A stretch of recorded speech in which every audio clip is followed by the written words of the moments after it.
take time to come to terms with everything that happened in the Dominion. But time is the one thing we always seem to lack.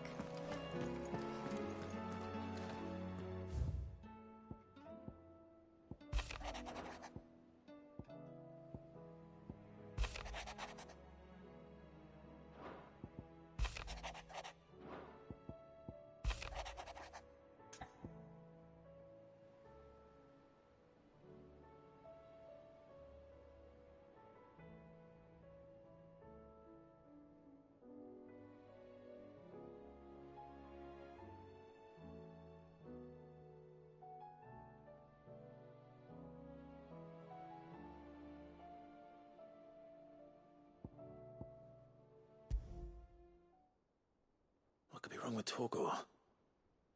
He seemed well enough when I last saw him.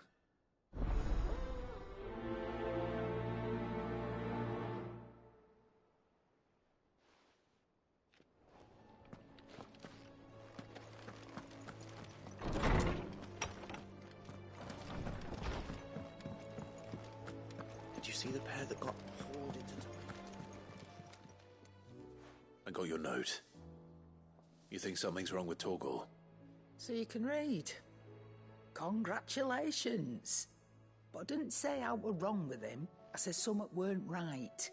He's not been eating me treats. He used to love cracking the bones from Molly's boiled brown, but now he won't so much as look at them. Didn't like him. Which is why I'm of a mind that his mind's on something else. You've not been working him too hard, have you? No harder than usual. Is that it, boy? Do you need a rest? What was it you said he was? A frost wolf? That's what the lawsman seems to think. Then maybe this all has something to do with whatever it is that's woken inside him. I suppose things have been different since Rosalith. Perhaps Hippocrates knows something. Instead of everything, you mean? Perhaps.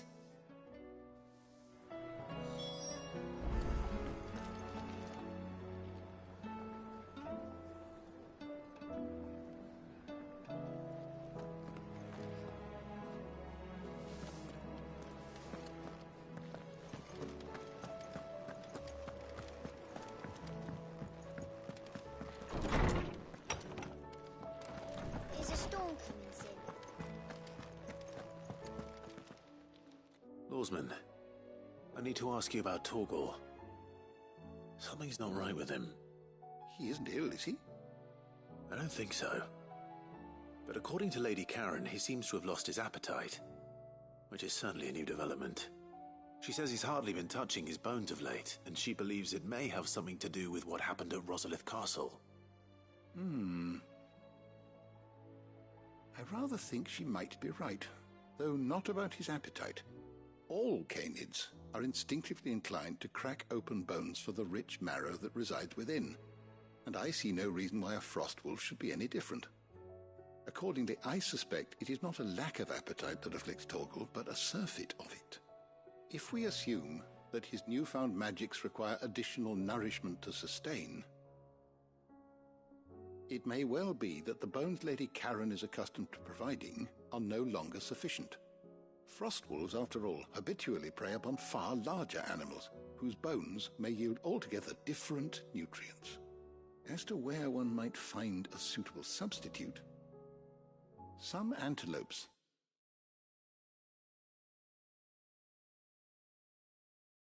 that graze the meadows of eastern Rosaria have been known to grow to a size more than double that of their lesser cousins. I don't recall ever seeing any that large. And little wonder. The oldest and largest such creatures rarely leave the safety of the highlands for fear of predators. The last elder antelope sighting I recall hearing about took place near Cressida, and that was long before the village was abandoned. Even so, it seems like a good place to start. Good hunting, Clive.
Seems the hideaways.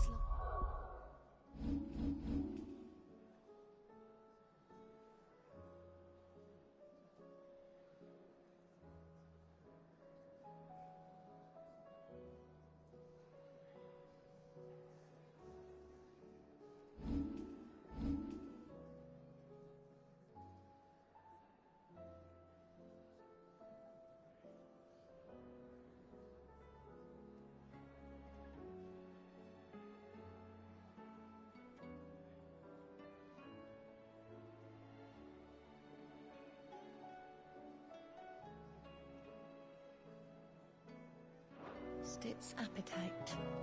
Can you blame them, with the skies as they are?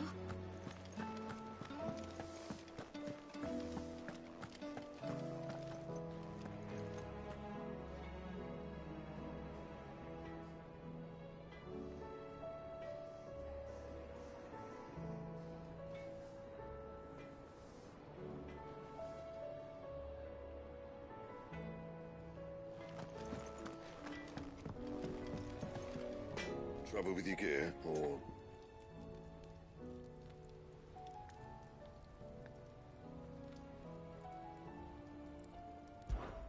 What's Sancfordian, dear?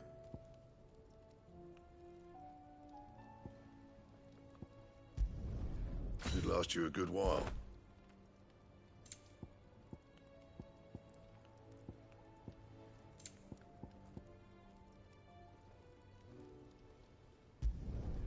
No scratches, all right? That it?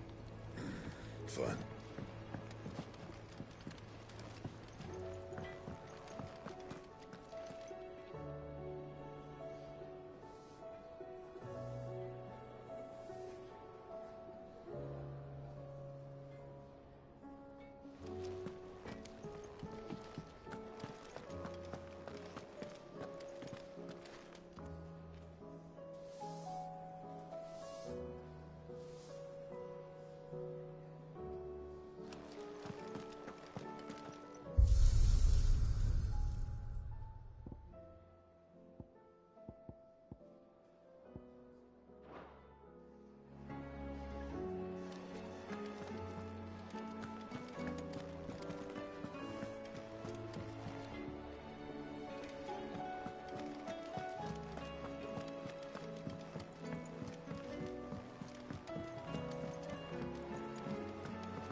Did you see that? Tell me you saw that.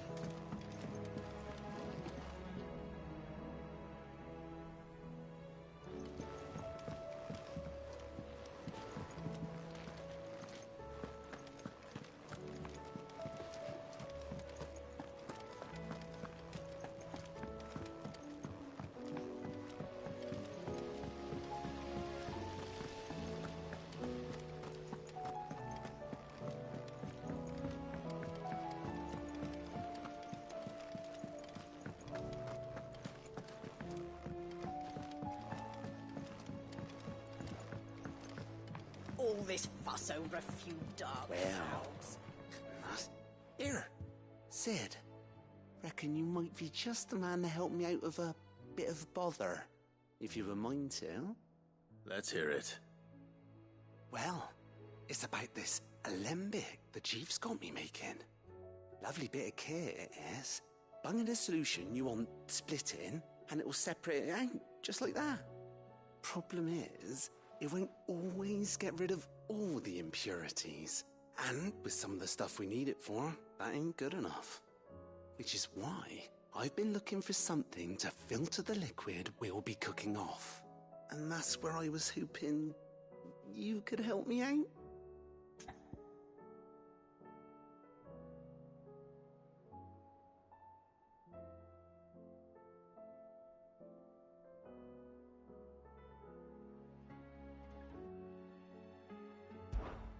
I imagine Tyr could get some use out of this alembic too. Distilling medicines and the like. All right. Why not? Proper job! So what exactly do you need for this filter? Nothing but bomb ash'll do, says the chief. Gave me a sample she'd obtained from the university stores. Couldn't believe my eyes.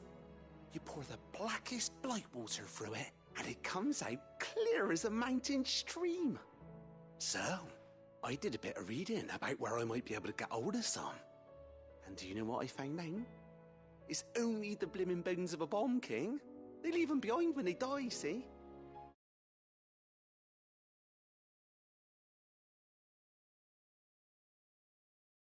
I take it that's where I come in. If you wouldn't mind. I saw a billet on the hunt board for one just the other day. Would have gone myself, but, well, fighting dirty great balls of flame isn't exactly my forte. You, on the other hand... All right. I'll see what I can do. Thank you kindly. And good hunting, eh?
Otto, how fares the realm? The realm? Oh, she's just fine. As long as you look past the fat storms out mother crystals and her skies are a roiling cesspit. And Gav? He's with your uncle in the Free Cities, helping Mid with her project. Sent an owl their way the moment the winds turned foul. Still waiting on a reply, though. Do you have any good news? Well, that depends on your definition of good. All right, fine. What do you suggest we do? Oh, no, I'm just a messenger. I'll leave the scheming to those more suited to the task. Could be that Lady Vivian and Old Tomes have their own thoughts on the current state of things. Could be that they don't. It certainly can't hurt to ask. I suppose not.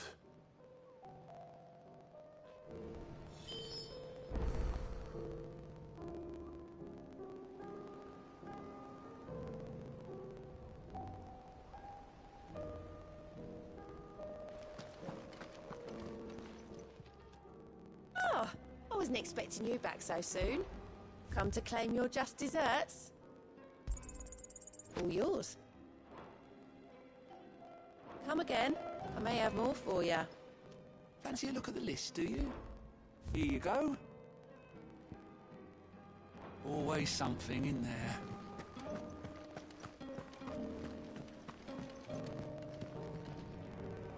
How is it that every one of your little excursions presages some inexplicable catastrophe? Not that you are to blame for the Dominion's fate. No one could have predicted the actions of the Crown Prince. I'm sorry I couldn't save your home. My countrymen are stronger than you think. A few toppled clock towers won't break their spirits. They'll be back on their feet in no time. I hope so. Look at us. Bluer than a pair of bog crabs. Tempting though it may be, sulking will not help us find a solution to this mess. You believe there's one to be found? I don't know. But I am certain we're more likely to find it if we first examine the facts.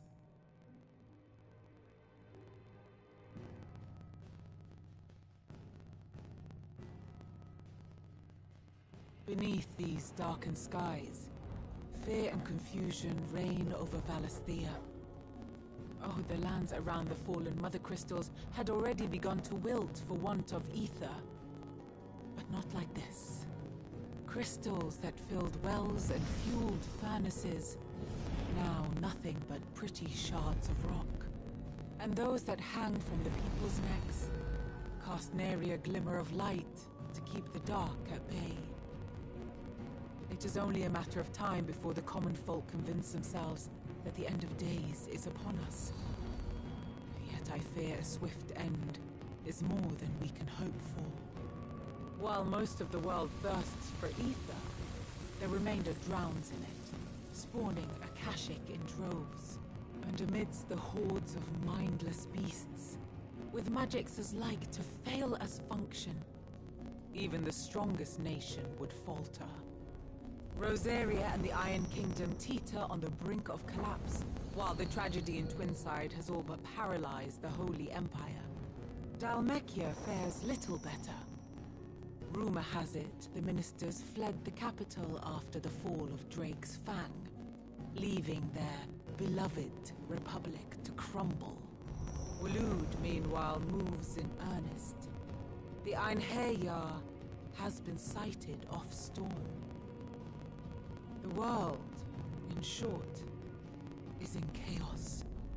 It would seem our civilization was nothing but a castle of sand, to be washed away at the whim of the waves.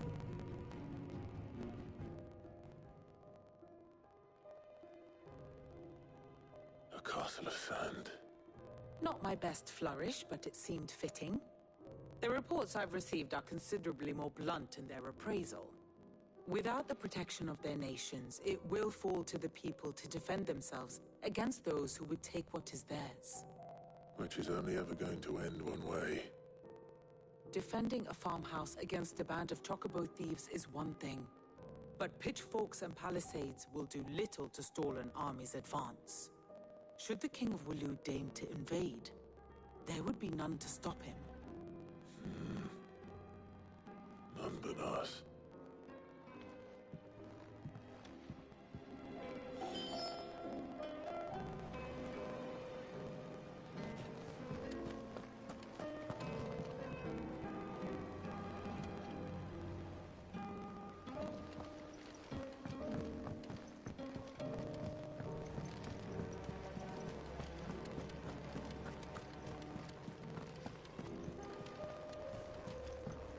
Or the moon, for that matter.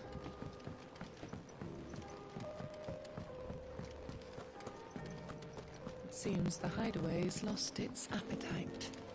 Can you blame them? With the skies.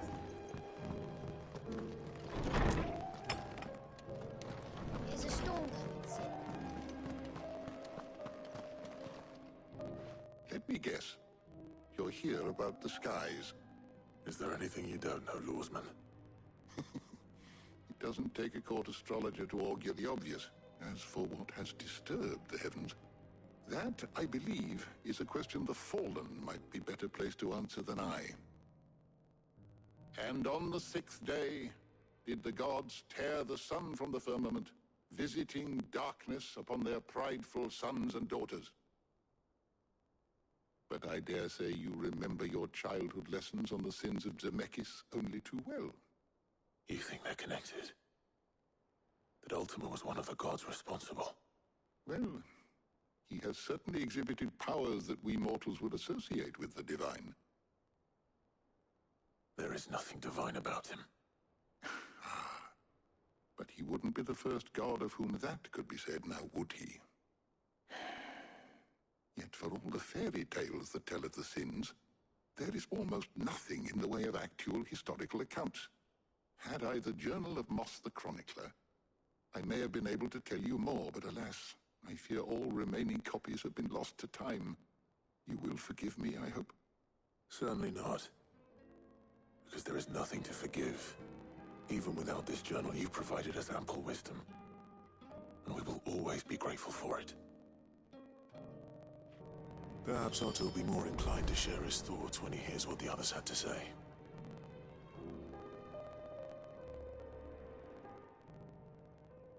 Ah, Clive. A moment, if I may. You'll be pleased to hear that I've completed another volume.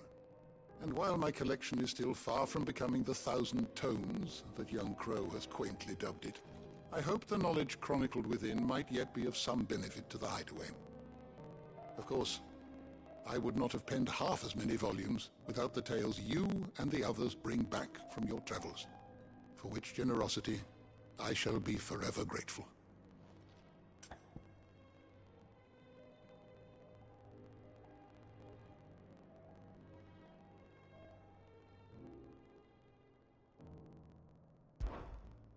I have a few new notes that might interest you.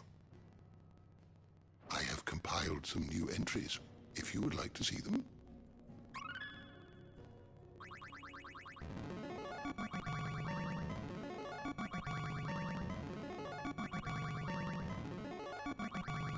I have quite the find for you today.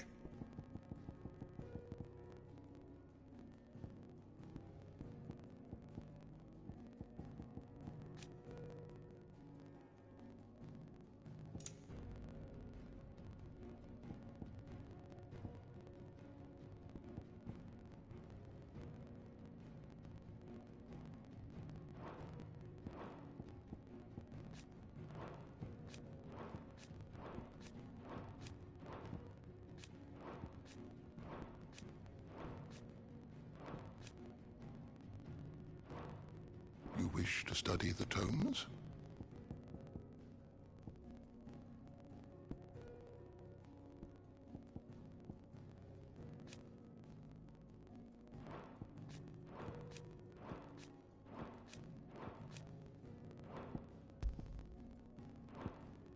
Did you learn everything you needed? Good morrow to you, my friend.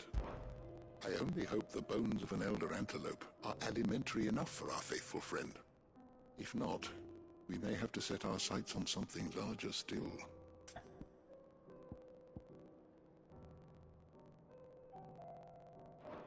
Be careful, Clive.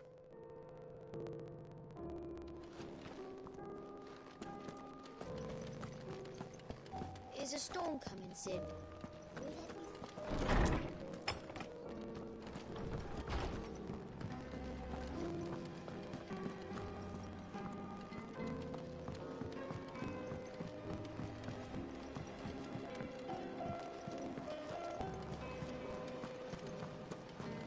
Did you see that? Tell me you saw it.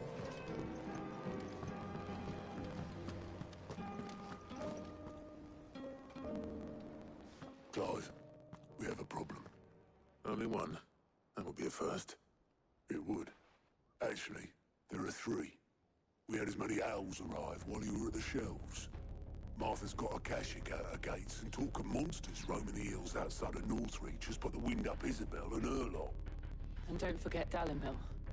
Lubor says the village was raided by bandits. When it rains... It fucking pours. The Cursebreakers are spread thin, taking stock of the damage in the Dominion.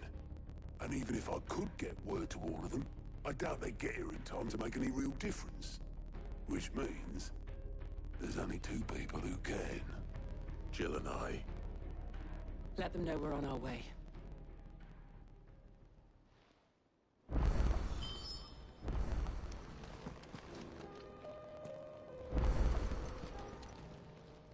How are you doing?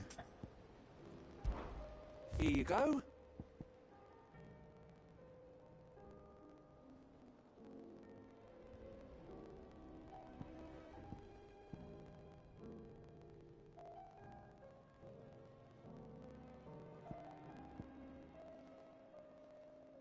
Always something in there.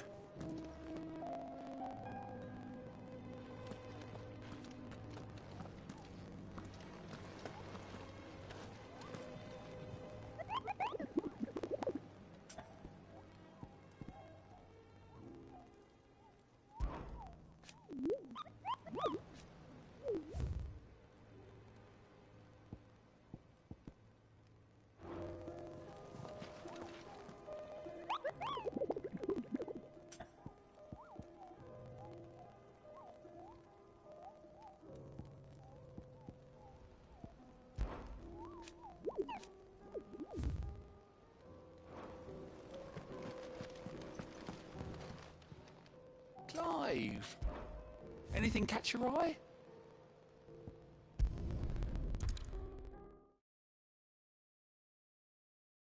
First we find Isabel. Heard a bloke saying he saw ghosts on the far side of the wall. Ghosts? They're not real ones. I saw it with my own eyes. The whole of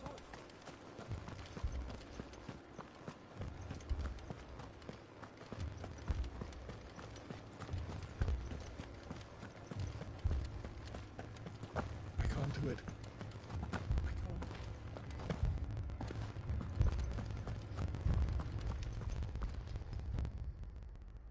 My lord. Milady. We received the dame's message. There have been sightings of strange creatures, I understand. With the blue eyes. Yes. Like a Kashik, but different. They've taken so many. I've lost count. A Kashik, but different. Artemis Thrall. And what of your mistress? Is she here? Oh, no. She went to the garrison to ask what they were planning on doing about all this. Then we'll look for her there.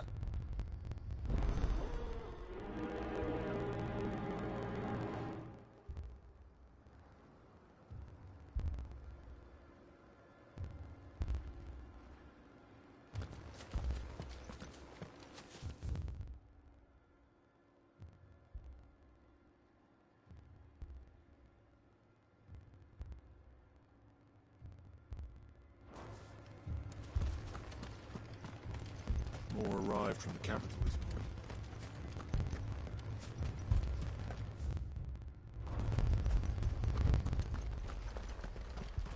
The 2 soldiers were carrying... I heard the bells. Is the captain back already?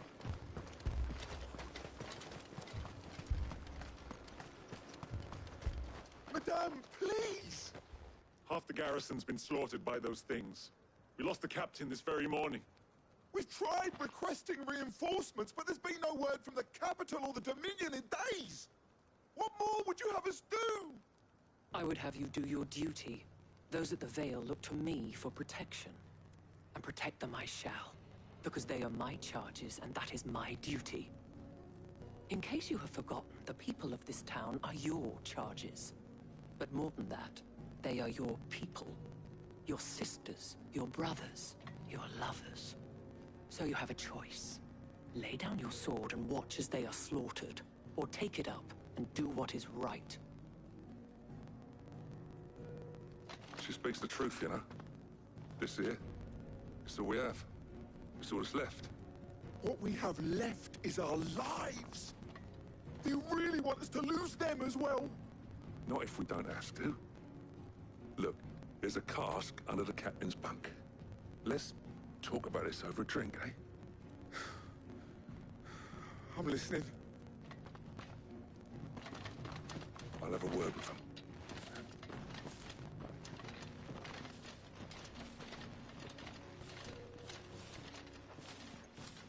Ah, Clive. I didn't expect help to arrive so quickly, and sought to take matters into my own hands.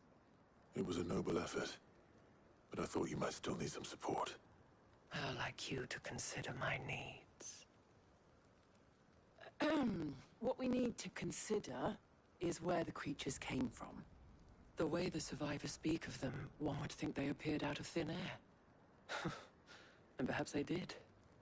It's hard to know what to believe these days. We'll talk to the survivors.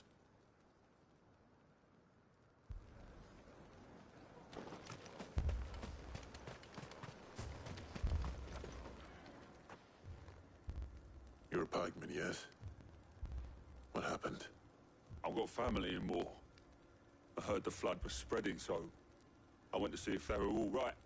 And a pack of them glowing things found me in the meadow. I ran for my life. I never did get to the village. Leave that to us. My family. They're still in the cabin. That thing?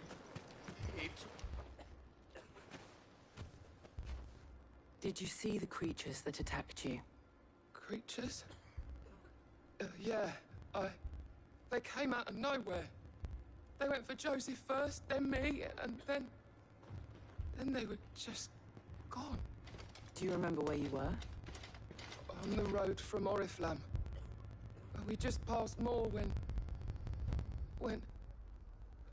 Where's my Joseph? It's all right. Just rest now. At least we have an idea of where the thralls might be now. We should head for more.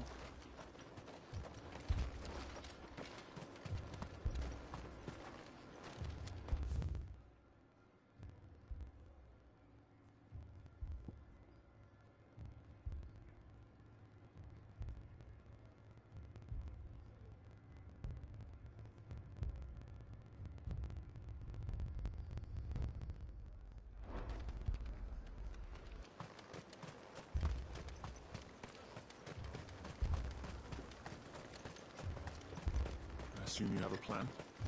We need to find out.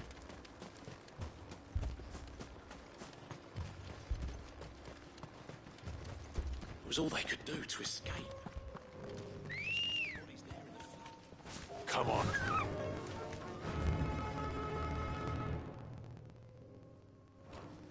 Faster!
Save your strength.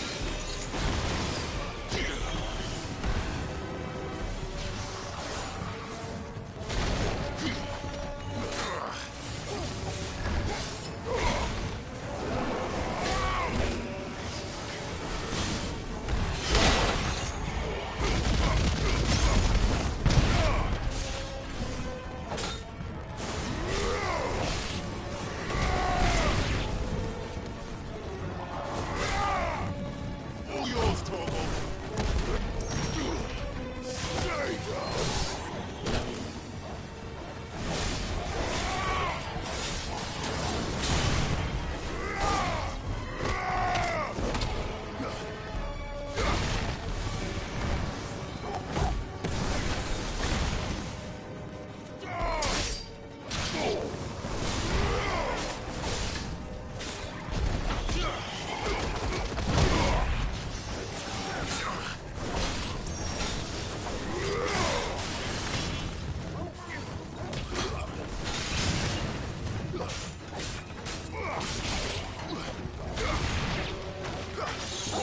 Kill! Attack!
Do you think there are more? There are always more. But I'd say we've done what we can for the time being. Then we should let Isabel know.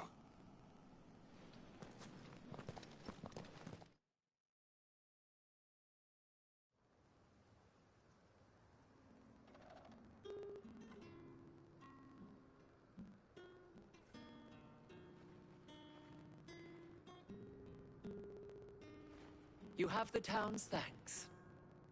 Don't thank us yet. There will be more. Many more. And you'll need to be ready for them. Oh, we shall. Isn't that right, Captain? Yes, milady. The garrison will be ready. Philippe here has convinced most of the men to remain at their posts. For now, at least. Hearing that the Dame would look kindly on any man who committed himself to the task certainly didn't hurt. It's not the most selfless of motives, I'll admit. Whatever it takes, eh? Now me, I never needed convincing. I became a soldier to protect the people I love. And the people I love include the ones standing before me. Handsome and chivalrous. Now, if you don't mind, I have sentries to post. Milady.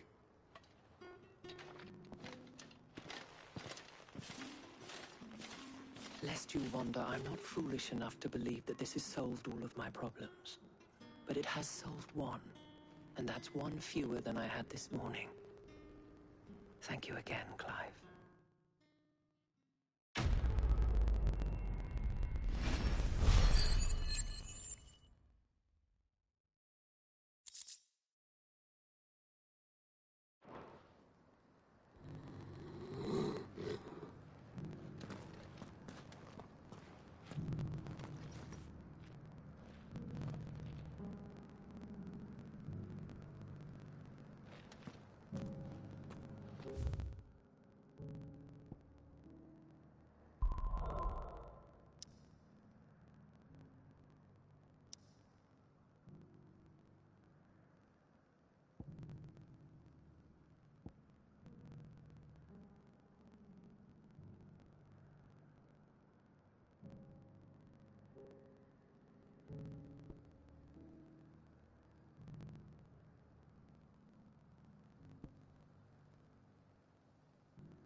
Just patch me up as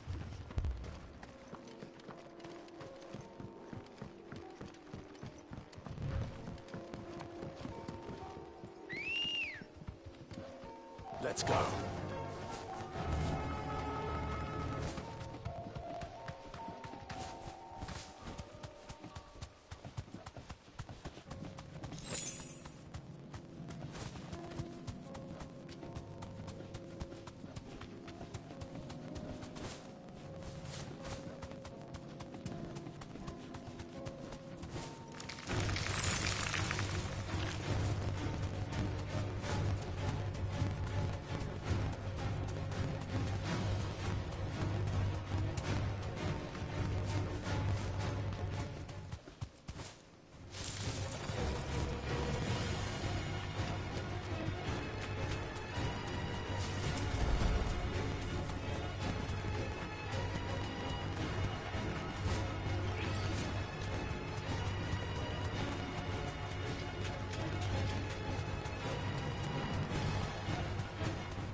just the place.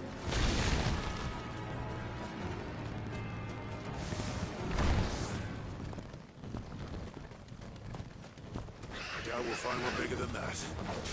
You hungry, Torgal?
Now.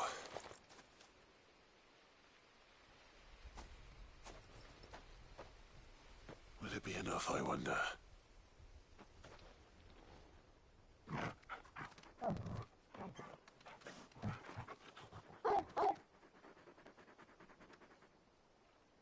I say that answers my question, which means we owe the Lawsmen our thanks. You're just a big puppy, aren't you? A very big puppy.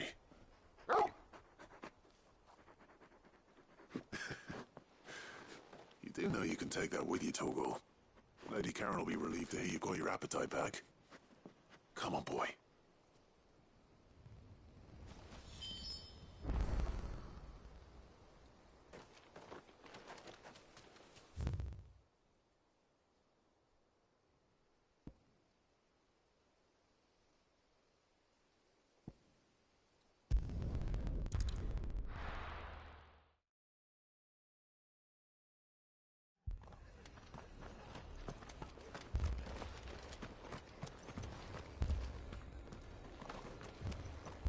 This man's gonna die if we don't get him to a healer. Martha, it's good to see you. And you, Clive. Jill? Otto said you'd been attacked by a Kashik. What exactly happened here? Those skies are what happened. Not long after they fell dark, we had our first visit. There were hundreds of them. Tried to storm the hill. Only a handful made it up here, but that was more than enough. The rest are still down there now. And while we have a few willing fighters holding them back, they're sorely outnumbered. What do you think, Clive? That we join the fight? I thought you'd never offer. Now, where I need you is the Fallen Gate. That's where the fighting is fiercest. Let the men know you've come to help. Something tells me they'll be pleased to see you. We're on our way.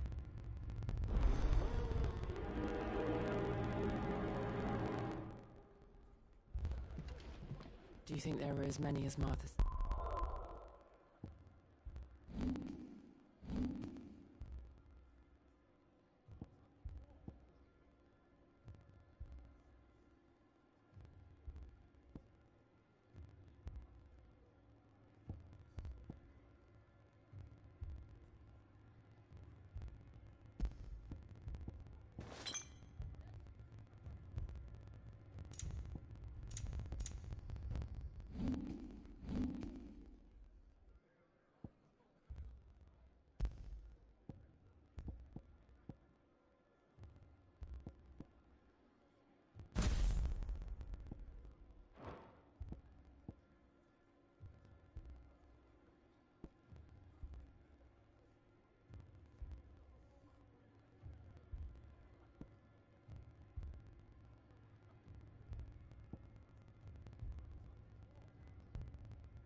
ours. More.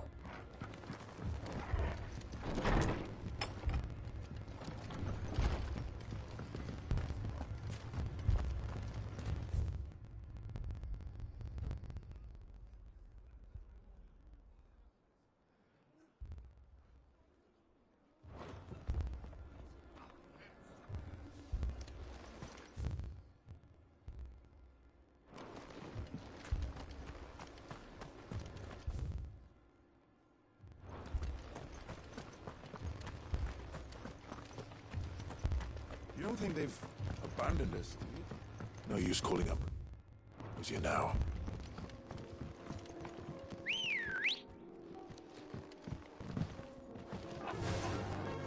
Run like the wind.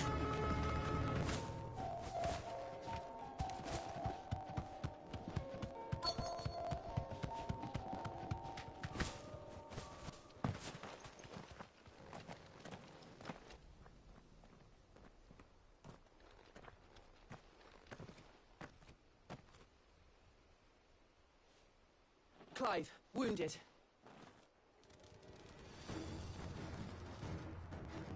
We deal with the Akashic first.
These men don't have the look of hired swords.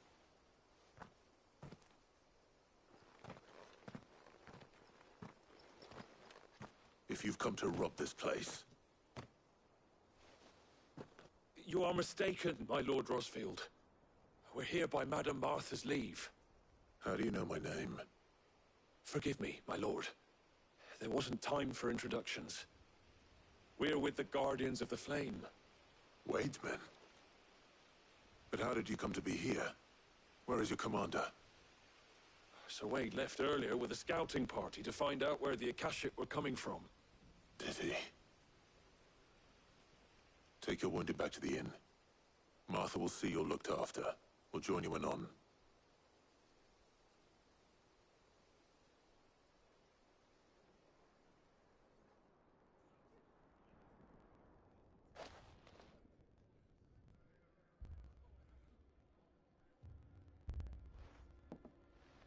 And to think you took them for thieves. A fine reward for holding off the horde, that is. When did Wade and his men arrive? Not long after Rosalith fell. The Guardians asked me to shelter some of them that had lost their homes. They were making ready to leave just as the skies turned, and we agreed it was best we stuck together. Martha! Trouble! The scouting party's almost at the lift, but they got a pack of Akashic snapping at their heels! And they got wounded with them! They're not gonna make it! Damn it all. We'll worry about them, Martha. You look after everyone here. If any can still fight, send them to the lift. I will. You two be safe now.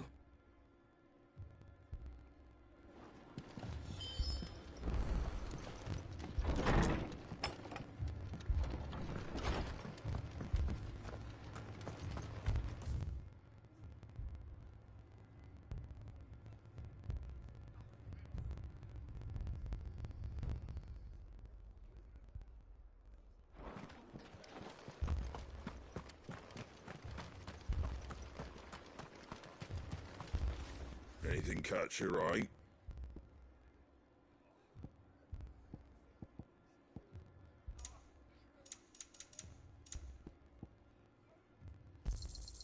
Much obliged. There you go. Thanks very much. There you go. That all, is it?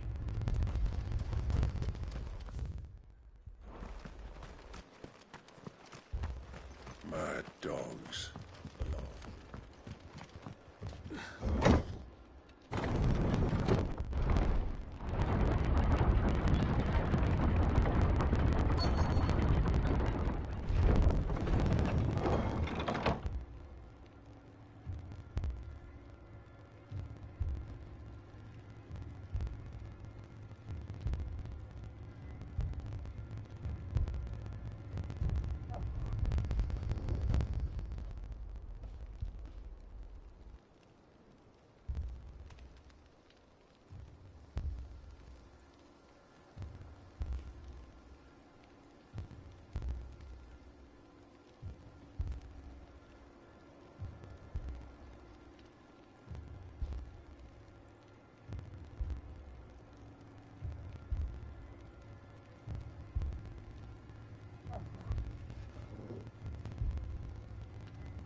Squire, I need you to get those who can still walk up the lift to Martha's.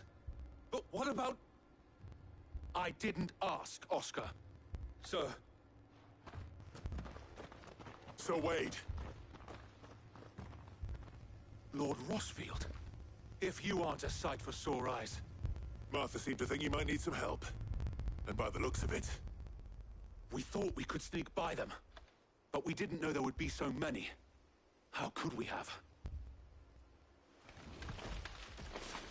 Behind you!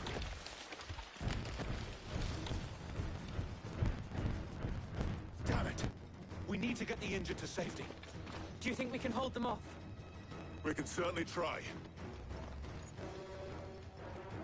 Are you with us, Sir Wade? Always. Then let's do our duty.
Is anyone hurt? I don't think so. And yet again, you've pulled me from the flames.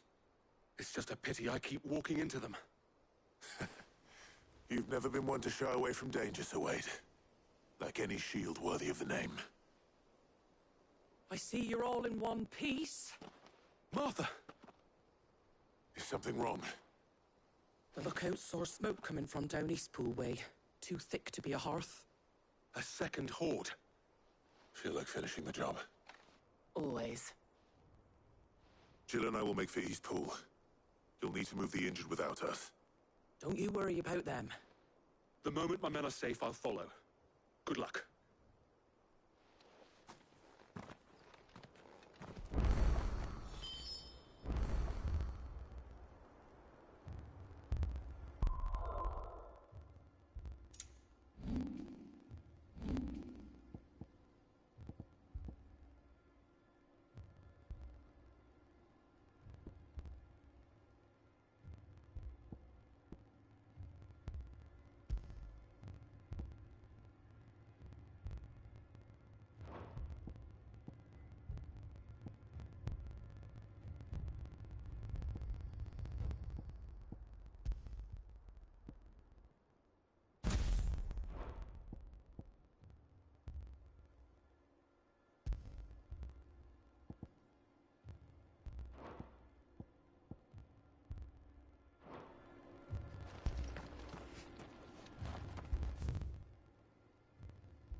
Just patch me up as quick as you can.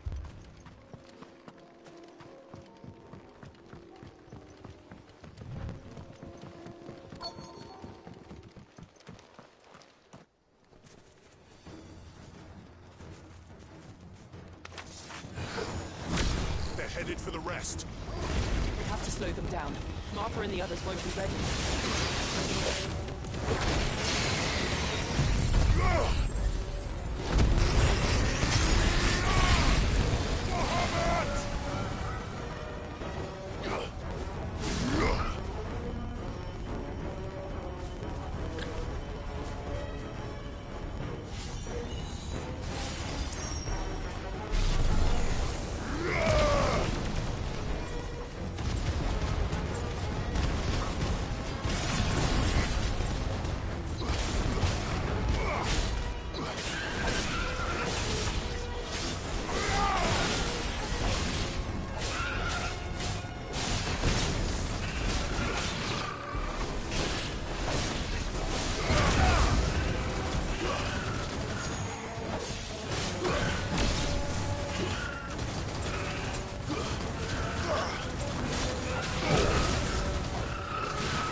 Something's coming. Apologies, my lord. Did I miss anything? Only the first round, Sir Wade. Shall we?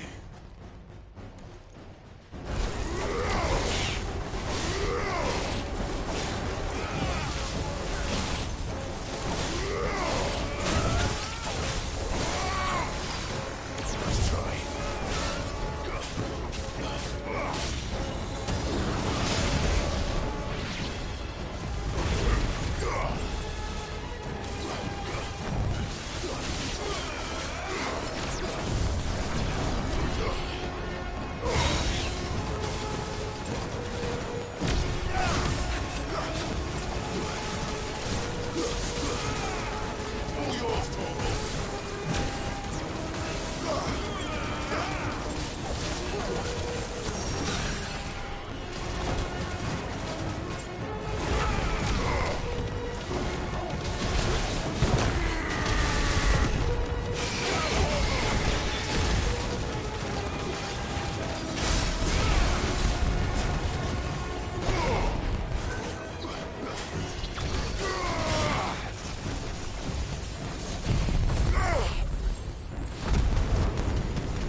Do you see any more?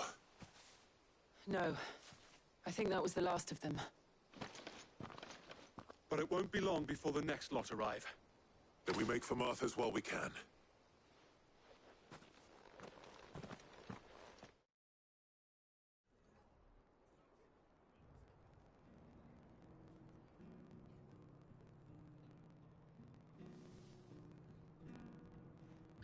What did you find out there?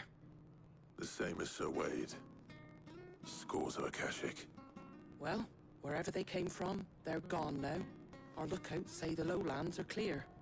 Hopefully we'll have enough time to lick our wounds. How many of your men were injured? A damn sight less than if you hadn't turned up. Thank you. It was a hard-fought victory. But as long as the skies remain dark, I fear the Akashic's numbers are only going to rise. It's not a matter of if the Horde will be back, but when. And whether that's sooner or later, we'll need to be ready. The inn here affords a good view of the land, and is easily defendable. I'd like to make this one of our outposts. What do you say, Martha?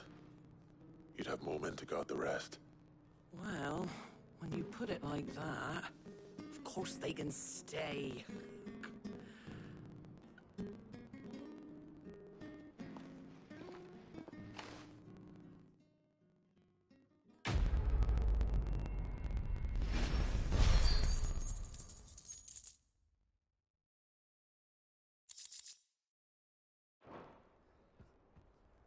My lord, there's someone I'd like you to meet. Oscar, over here.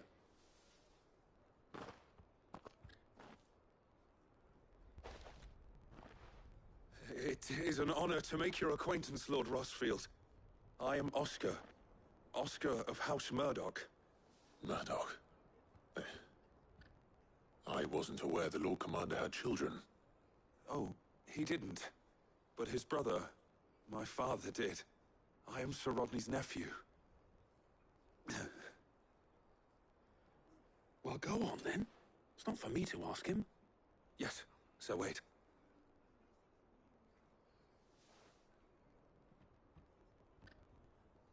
If it please you, my Lord Marquis, might you take me as your squire? I would learn the duties of a shield from the finest. I'm sorry to disappoint you, Oscar, but I'm a shield no longer. Nor was I ever the finest. And spending time in the company of an outlaw hardly seems a fitting education for one aspiring to take his oaths. My Aunt Hannah once told me that a man is not defined by his title, but what he does in its name. You have accomplished much since taking on the mantle of Cid, winning no little honor in so doing. And I would sooner serve under an honorable outlaw than an unworthy shield. Not that Sir Wade and the other Guardians are... I mean to say that, they're... It's all right. We know what you mean. There is only so much the boy can learn from me, my lord. But a squire... Would that really be so bad? You were a squire once. And I'm certain Sir Rodney would approve.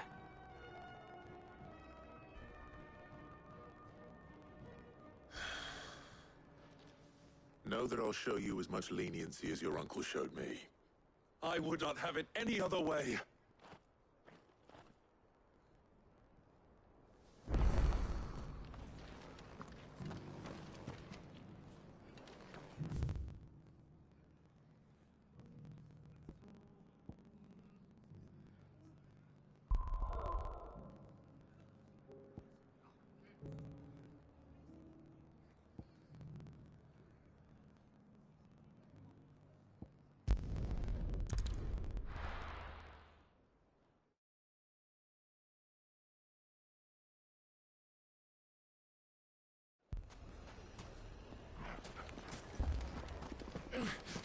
Fucking thieving bastards. As if life hadn't been hard enough round here since the fang fell.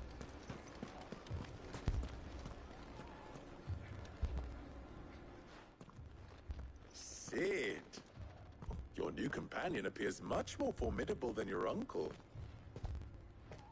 Should I be worried? You haven't been introduced. Jill, Clive has told me much about you. All lies, I'm sure. Your Stolas said that Dalimil has a bandit problem. Indeed. Although, you're a little late. They left with our food and guild days ago. Any idea where they went? The desert's a big place. Your guess is as good as mine. But the fact is, I have more immediate concerns. What did you say to me? What did you say? Ah, as if by magic. Let's just say we've yet to reach a consensus about how to solve Dalimil's little problem.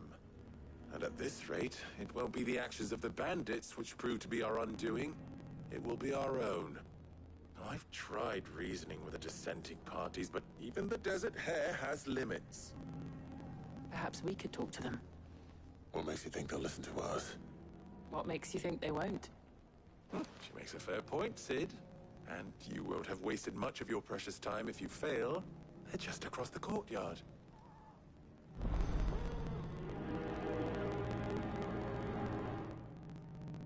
Suppose we just follow the shouting.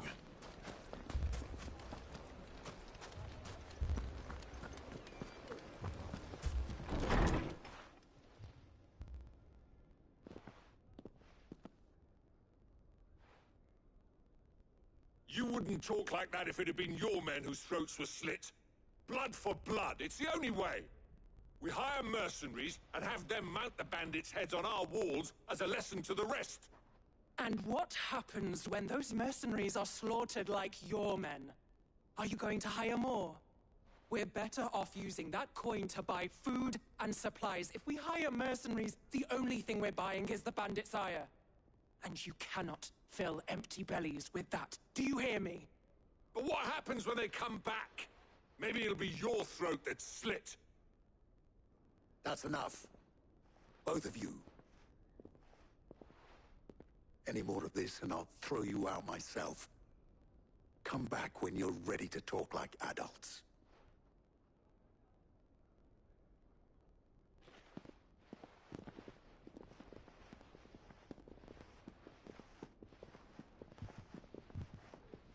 Victor. What's he doing here? Cid. And Lady Jill. What brings you here? I was about to ask you the same thing. Costness is in chaos, and the markets have all but ceased to operate. The Briar's Kiss here in Dalimil is the only place I can reliably obtain supplies. I was here to do just that when Master Lubor told me of his troubles. He thought I might be able to talk some sense into these fools. But if you're here, I suppose his patience must be waning. Who are those people? Those were the thorns in Lubor's side. And the reason this place might be headed the same way as Costness. It's these accursed skies. The darkness is enough to drive a man to madness. Or an entire city, for that matter. We're still working on the skies. But in the meantime, perhaps we can find a solution to Dalimil's problems. I hope so. For all our sakes.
So, you see my predicament? What I saw was a room full of people who were angry and afraid. And with good reason by the sound of it. But if left to smolder, that anger and fear could set the entire town alight. My thoughts exactly. What to do? Both sides wish to protect their homes and livelihoods, if only they could agree on how. But as long as they are divided, we are vulnerable. And if there's one thing bandits like, it's an easy target. What would Sid the Outlaw suggest? Well, if it were my namesake, he'd let them choose for themselves, and be on hand to pick up the pieces when it all went wrong. That sounds like a recipe for disaster. A recipe for disaster is precisely what it is. But perhaps that realization would be enough to make them question the ingredients.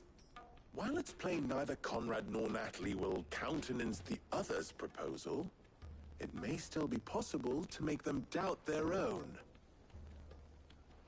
Before presenting them with a third option.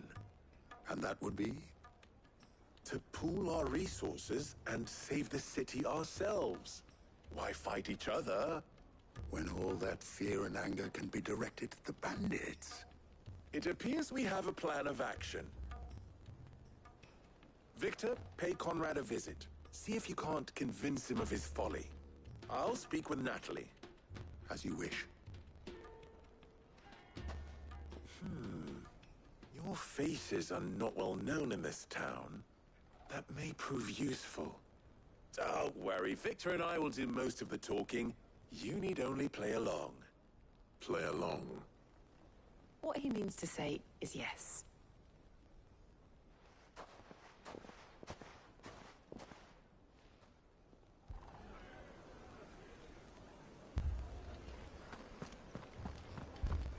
Oh, I'm ruined.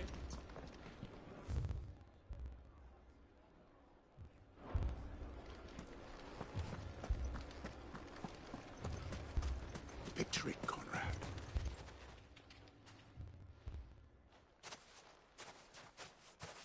Ah, here she is. The Lady of the Spear herself. Conrad, may I introduce you to Jane, commander of the Red Wings, the oldest mercenary guild in the Free Cities. A pleasure, my lady.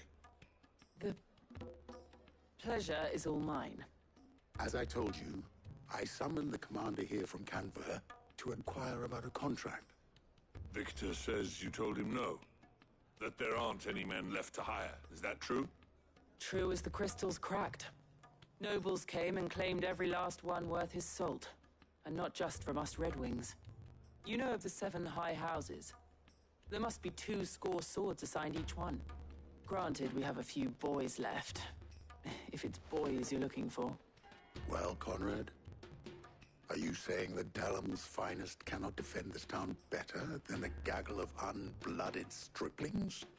That a band of beardless youths could better avenge the deaths of your brave men than you yourselves? Absolutely not. We'll show those bastards who they're dealing with.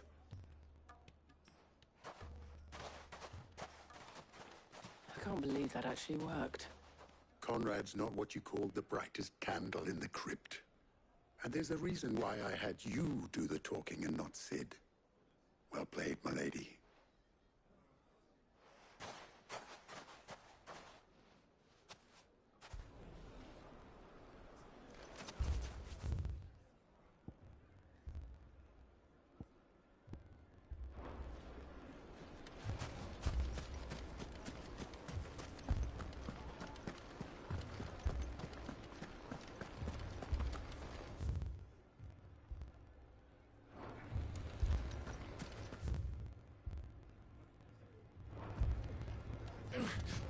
Fucking thief. My shop.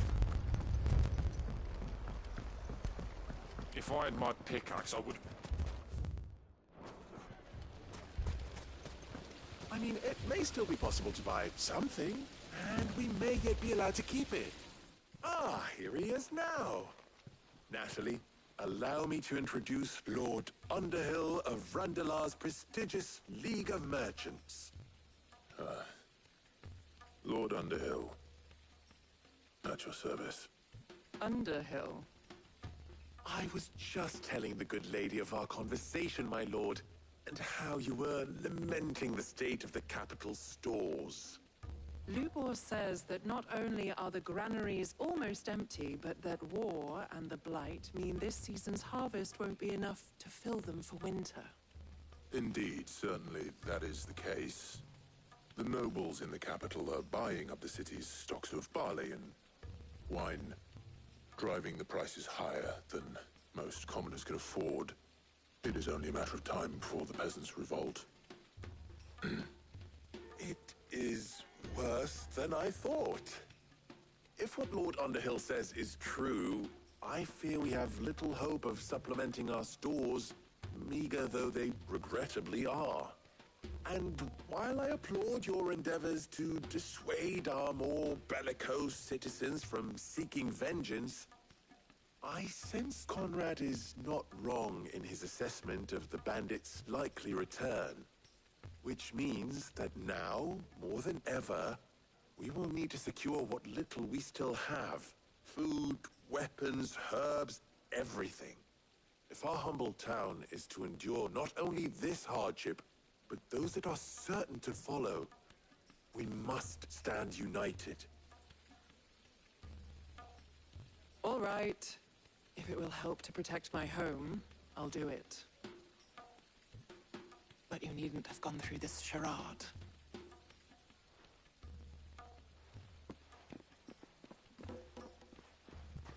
Thank you, Clive. Your performance was nothing if not workmanlike. She saw right through it. I didn't say it was good, merely that it produced the desired effect. Now, my scouts should be returning shortly. Meet me back at the Briar's Kiss, and we shall see what we face.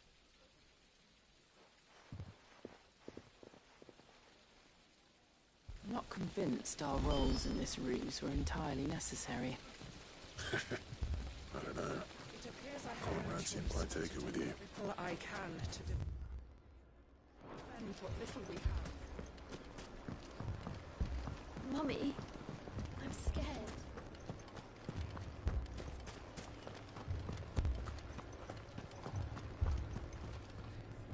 Good news, Sid.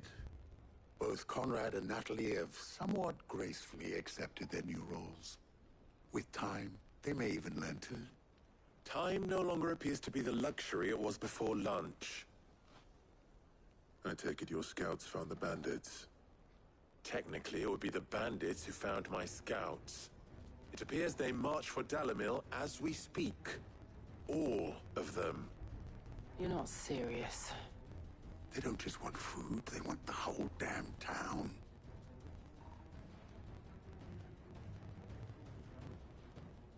I have a favor to ask.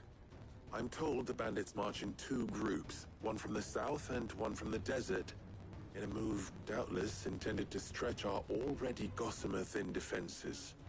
Very well. Jill and I will meet those from the desert. But what of the rest?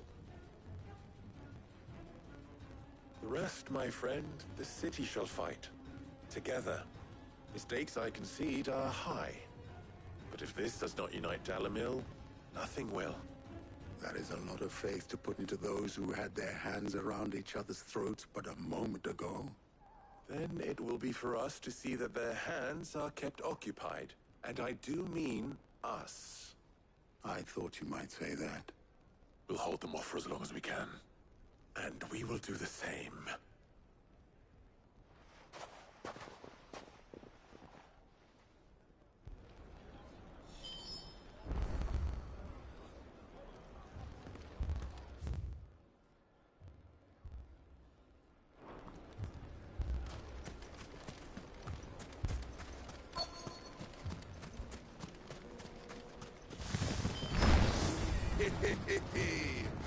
No woolly bucket to buckles. I'll take that one. He's all yours.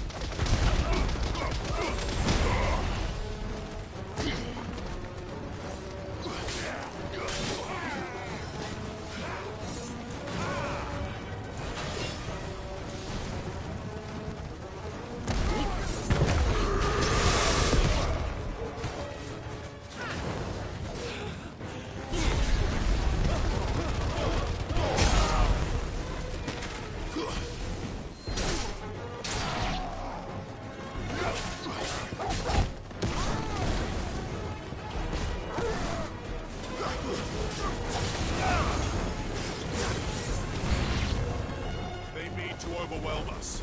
All yours, Torgal.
It's over.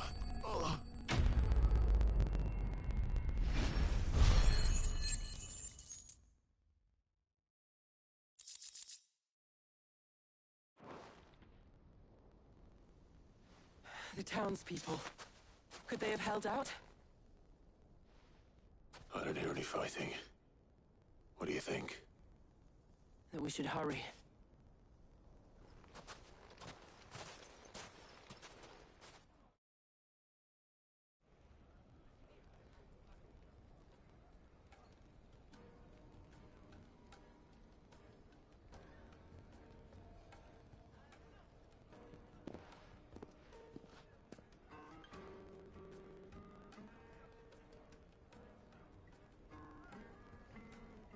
Natalie, I owe you an apology. You did well out there. The inn would have been lost had you not held the line. Without you, there would have been no line to hold. You saved us, Conrad. You saved Dalimil. We all saved Dalimil.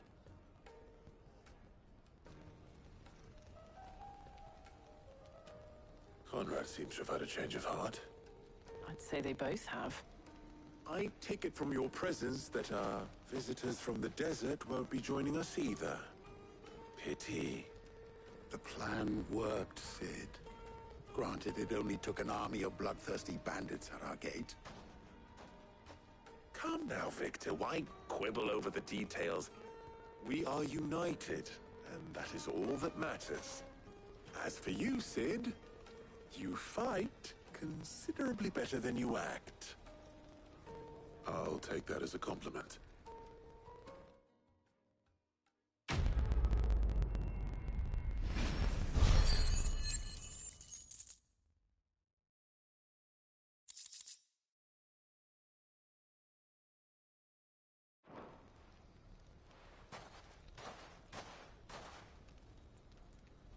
Our friends seem to have things under control.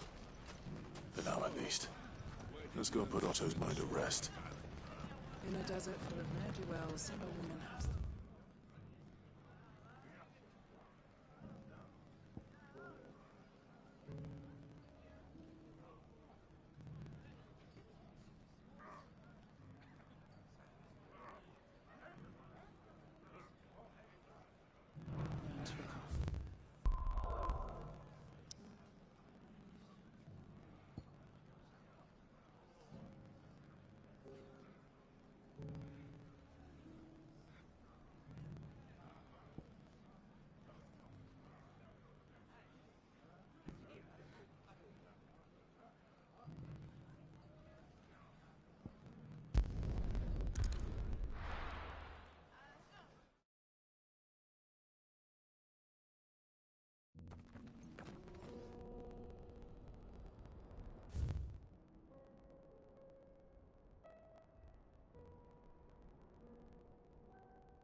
I noticed you and Torgal had gone off somewhere. Take him for a walk, did you? You could say that.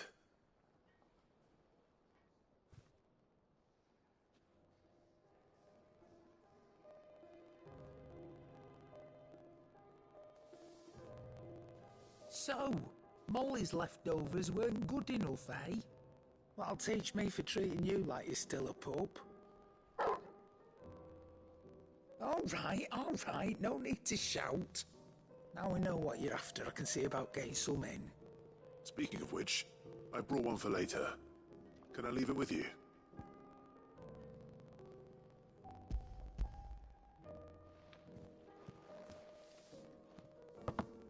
You can, aye. I'm nice like that. In return, you can thank Tomes for me. The bloody know-it-all. I was just on my way to see him.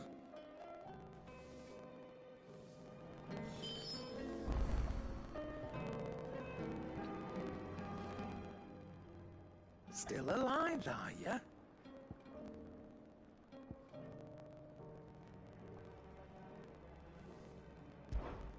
Go on, then.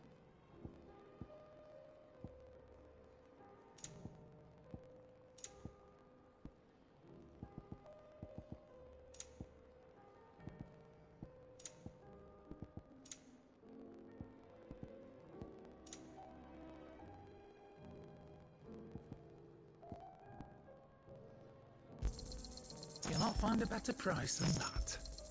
You're rubbing me blind, you know. It'd better all be here.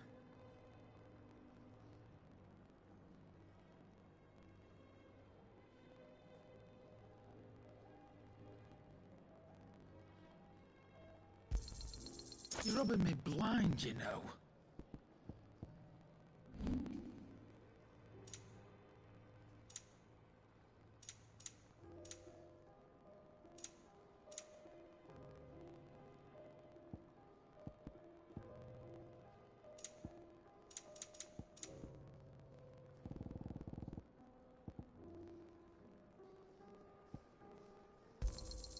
You got out else? I reckon I can find a buyer. I'll be thankful you got that much.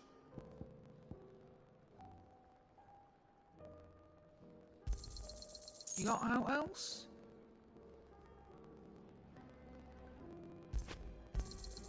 I'll be thankful you got that much.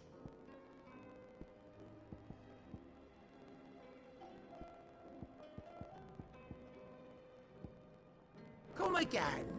Or don't. I'm not much bothered either way. Did you see the pair that got hauled into tyres? Aye. Seems the hideaway is lost.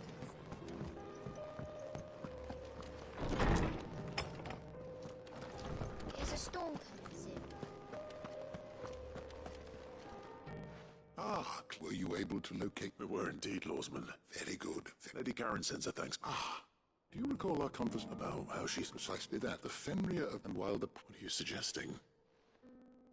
That Torgal may be the beneficiary of more than one Icon's power. Consider that in addition to Lady Jill, he has served as a loyal companion to you, your brother, and even the late Cid. In short, the Icons hitherto near at hand, or should I say at paw, have been diverse and plenty, and that number has only grown as the realm's dominance have fallen to your sword. One can but speculate as to how all of this has affected Torgal. He has seemed more fierce of late. And if I'm not mistaken, he will grow fiercer still. We are fortunate indeed to be able to count him amongst our allies, and...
Did you see that?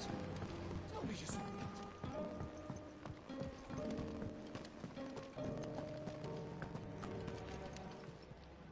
Welcome to the Patron's Whisper. Come to claim your just desserts? You earned this.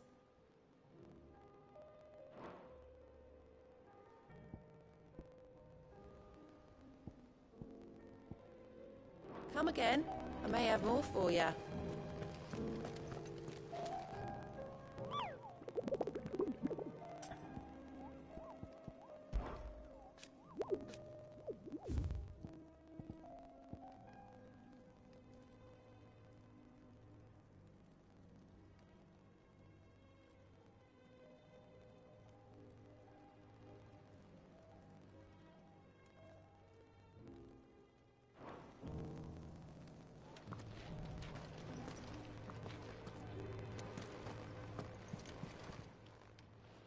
How are you doing? Anything catch your eye?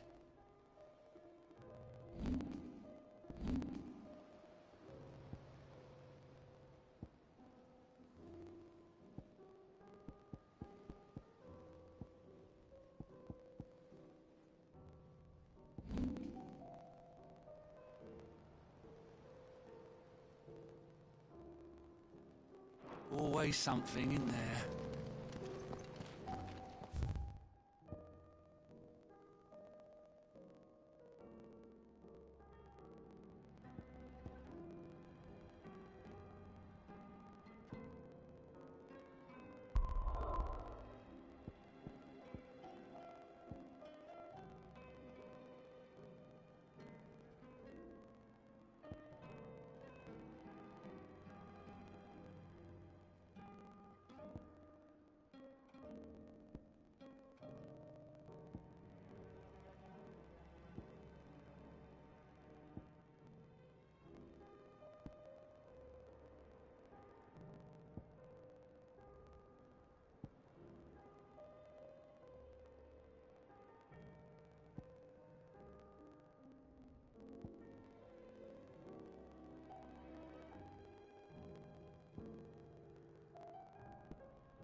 Good day to you. If we've no crystals to keep the cats going.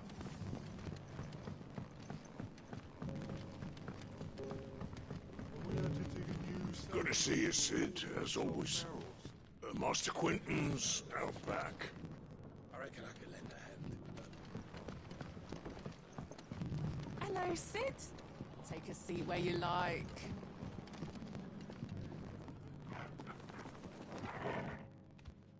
Ah, Clive. Your timing is exquisite. Go on. There are whisperings afoot of shadowy figures having been sighted outside the village. Rustlings in the undergrowth, suspicious noises.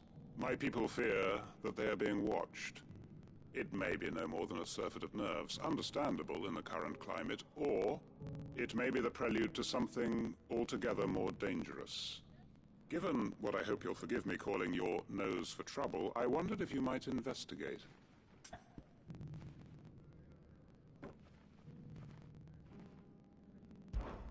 Of course. Excellent. You might... All right.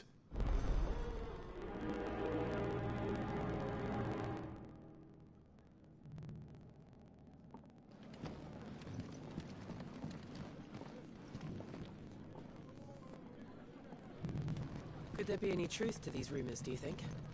I don't doubt that people heard or saw something. As to what it was, there's only one way to find out.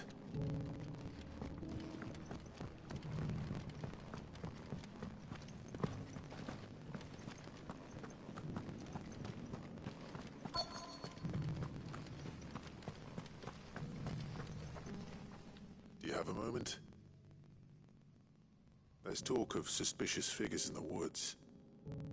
Have you seen anything out of the ordinary?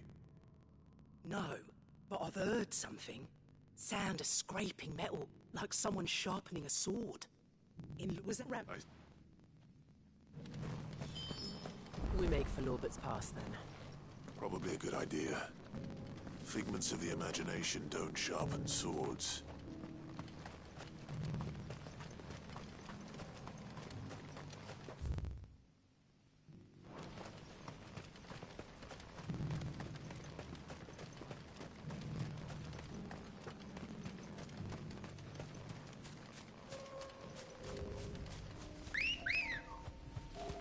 Good girl.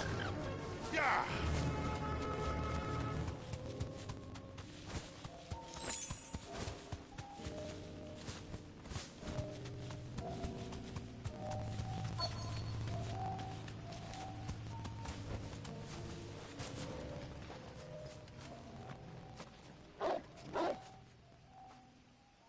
You there. Fuck! Get them before they escape! Black Shields. Here. What are they doing? What is it to you? Not that we give a damn. All that matters to us is that you don't leave here alive.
Why would the Black Shields be here? Unless they're planning to move on Lostwing. We need to warn Quentin.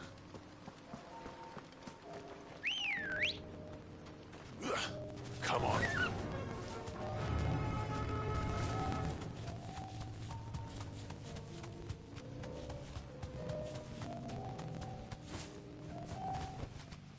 I can walk from here.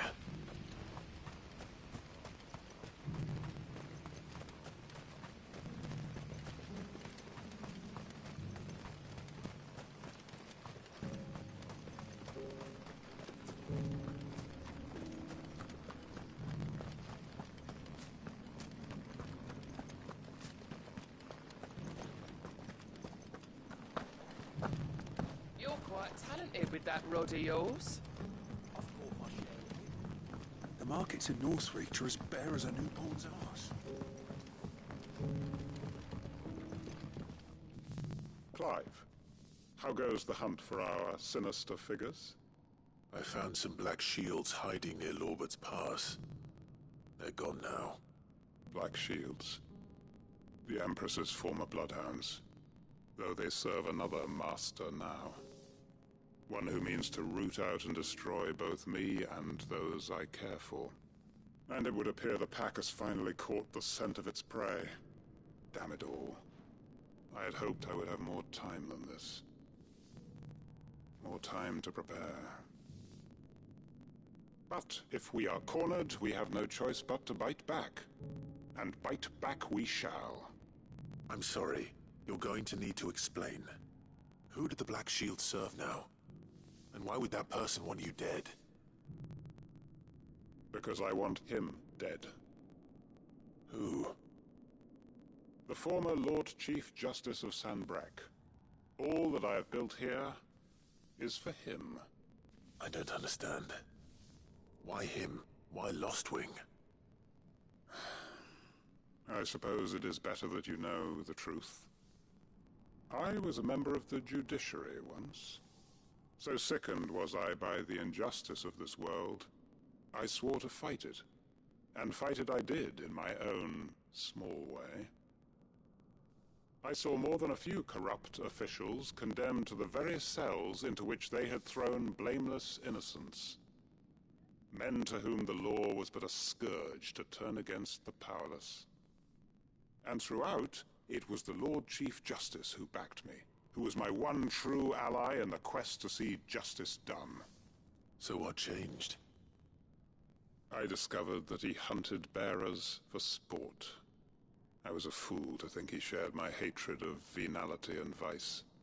His support for me was no more than a facade, a means of ridding himself of his rivals, a mask to hide the rot beneath. I filed suit against him immediately. His response, however, was rather more visceral. He had my entire family slaughtered, and he faced no punishment whatsoever. I lost everything. My loved ones, my livelihood, my position, the faith I had once held that any modicum of justice might be achieved through the courts. So I set about enacting my own. I tracked down every soul who served him, and slit their throats myself. But the man himself proved an altogether more difficult target. With money and power come protection. And so I saw that I would need an army of my own. I came here to Lostwing and began recruiting like-minded individuals. And everyone here knows this is why you do what you do. Of course. They too have lost loved ones to the bearer hunts. Seen faultless friends sent to the gallows to spare the guilty. All under the watchful eye of the Lord Chief Justice. Our wounds are the same. And our cause is the same. We are comrades. And our revenge is already in motion. We know where he hides, how numerous and well-trained his guard. What we did not know until now, however, was that his plans may already be in motion too. Quentin. Our time is short. He may move against us at any moment, unless we move against him first. My friends and comrades, it begins. Make ready for war.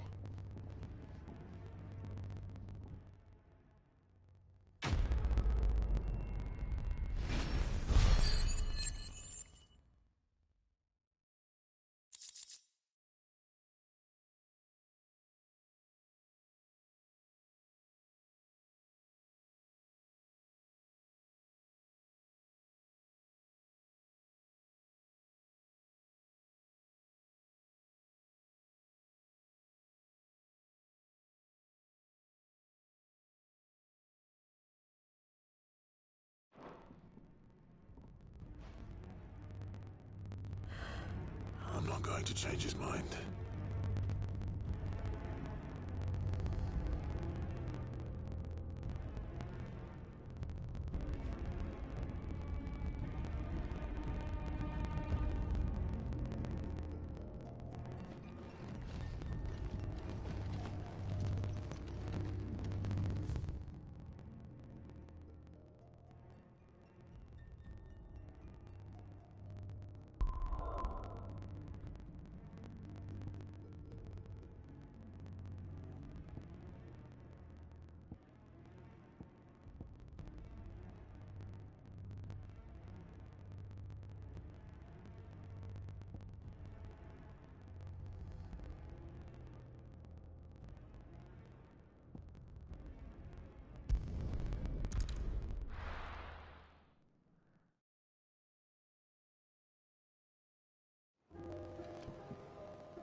Oh, Pod. About what? I've two-dressed those coats rags. And we most certainly wouldn't want...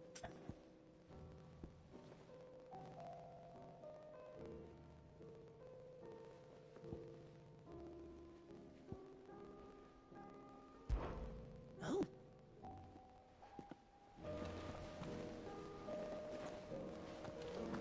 Did you see that? Tell me you saw that.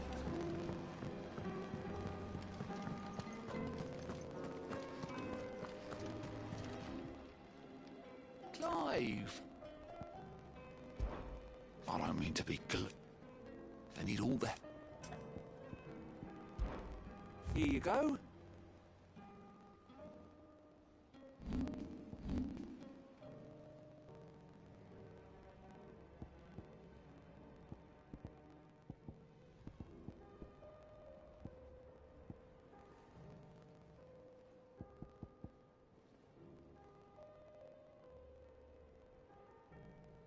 Always something in there.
I'll be taking you all to a storehouse in the Bales.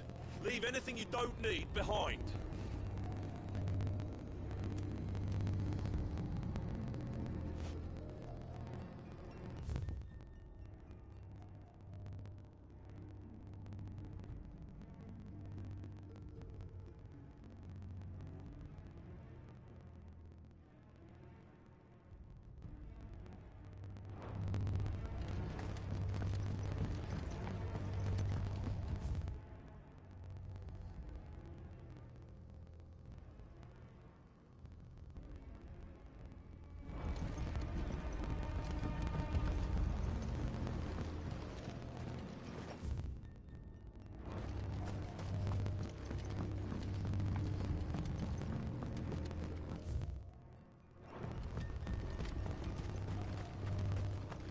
If you're ready, we leave at once.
Ready, go?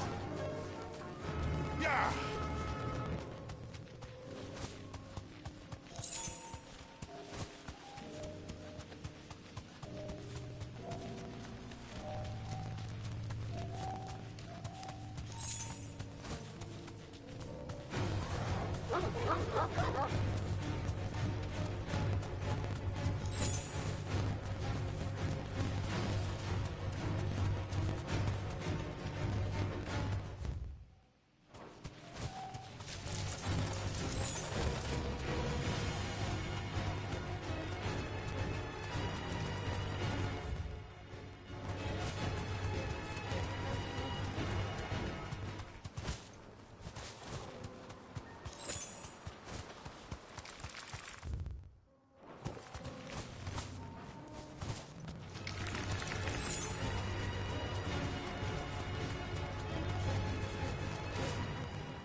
Don't exactly make for easy prey. Let's hope our craftsman hasn't bitten off more than he can chew.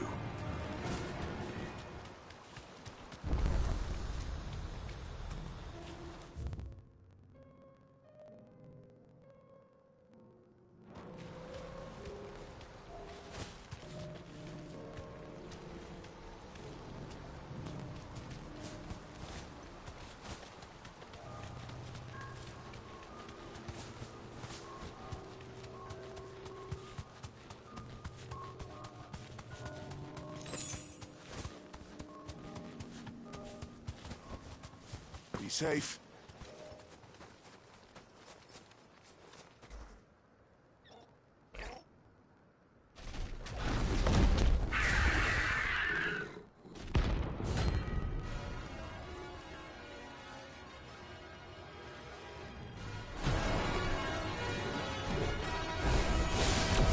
We'll have to wait.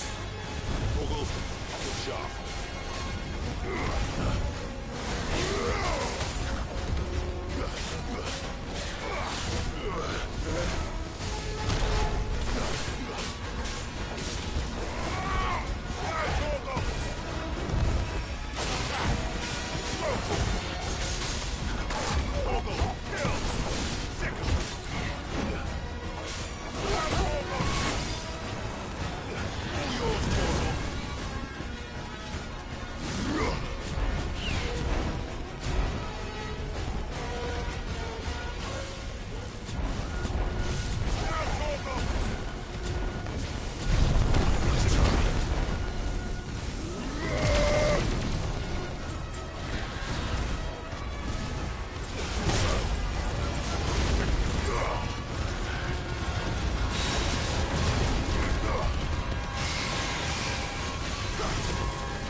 Something there, boy.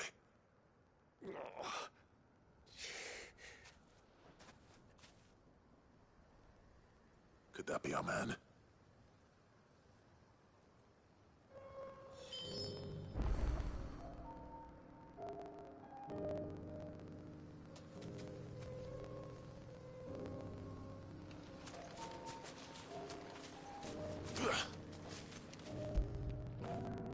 When did you get so big?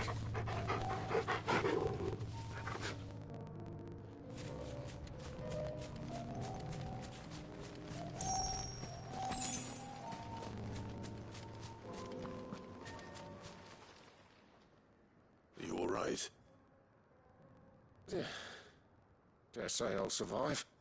That griffin caught me before I could get an arrow off. Must have lost sight of me in the grass, though. I'd be dead if it hadn't. More likely than not. The name's Camille. I'm a lowly leather worker, if you couldn't tell by the smell of me. Not so lowly from what I hear. Do you remember selling to a merchant by the name of Karen? She's not an easy woman to forget. Bought a cuirass from me after I lost my buyer. Quite taken with my work, as far as I recall. Didn't stop her bartering me down to a pittance, though. She sends you for a refund? It's not her who sent me.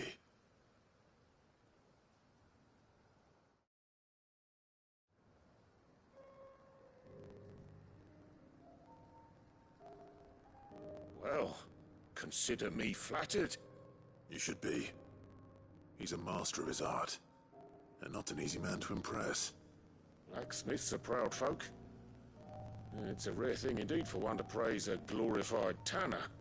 And I don't imagine an impressive swordsman like yourself would be getting your steel from any but the best. I'd dearly love to help a fellow craftsman, but... well, actually, I suppose you could give him this. What is it? Treated leather. Same stuff I used to make that cuirass. If your man's as skilled as he sounds, he'll know what he's looking at. You sure? Well, you did save my life. And thanks to you, I'll be going home with all the griffin hide I can carry. I'd say it's the least I can do. Short of showing him how to make the thing myself, that is. But there are rules against it. Secrets of the trade and whatnot. In that case, I'll see that he gets it. I'd be much obliged if you would. Right. I've got some greaves to make. You send your blacksmith my regards. Will do. And thank you.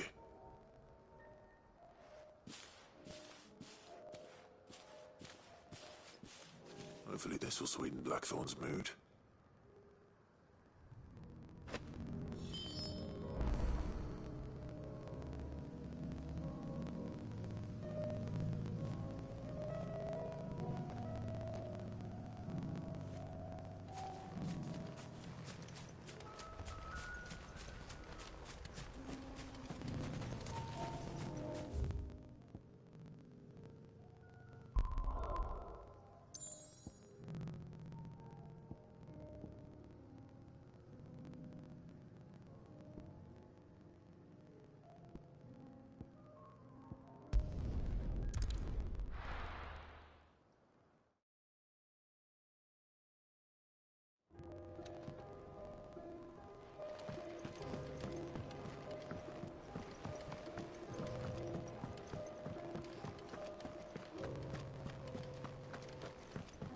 And with a bit of luck...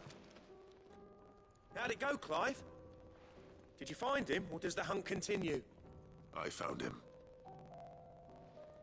And he asked me to give you this, along with his regards.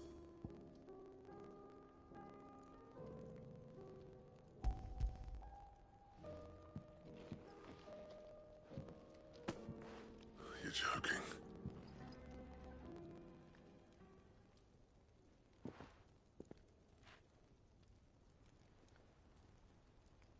He said he wouldn't teach you how to work it, but that if you were as skilled as you sounded, you'd have no trouble understanding how it was done.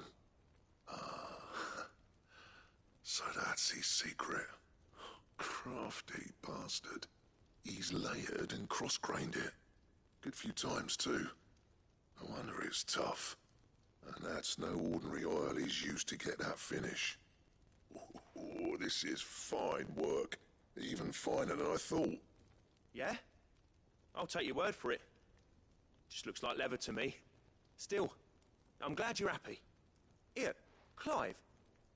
You didn't happen to catch the fella's name, did you? Camille, I believe. I thought as much. There ain't many leather workers in the realm daft enough to do their own hunting, see? And his name kept cropping up when I was asking around. Turns out he's from Tabor. Then again, most leather workers are.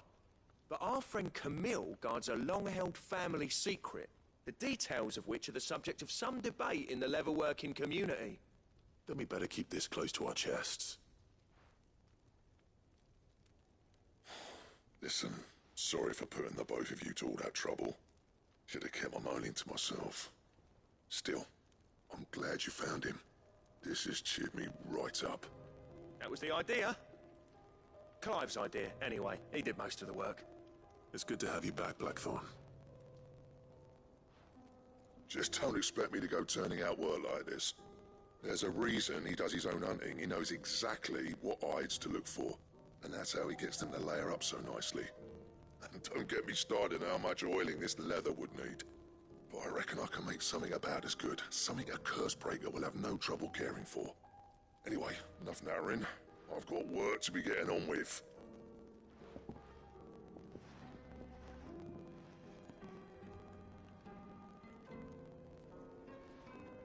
Looks like we won't be needing a new blacksmith.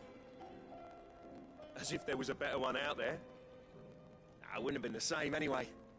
No one spins a yarn like old Blackthorn in his cups. Right, now that's sorted, I've got duties to attend to. Thanks, Clive. You've given me my mate back.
What do I owe the honor?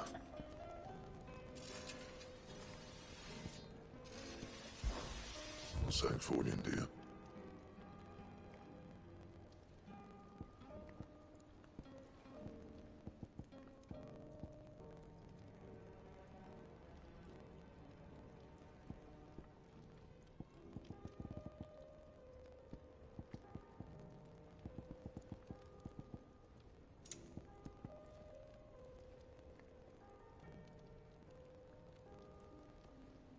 materials, and I'll think about it.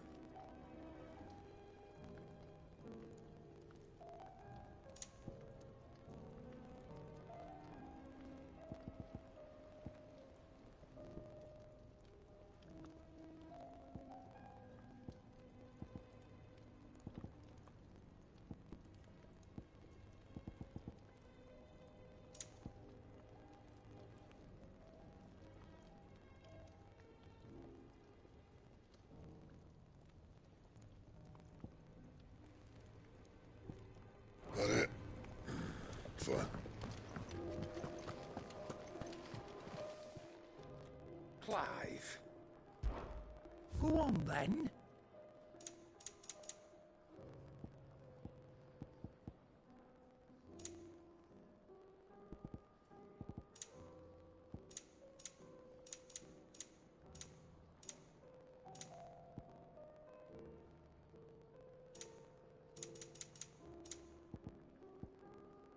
Come again.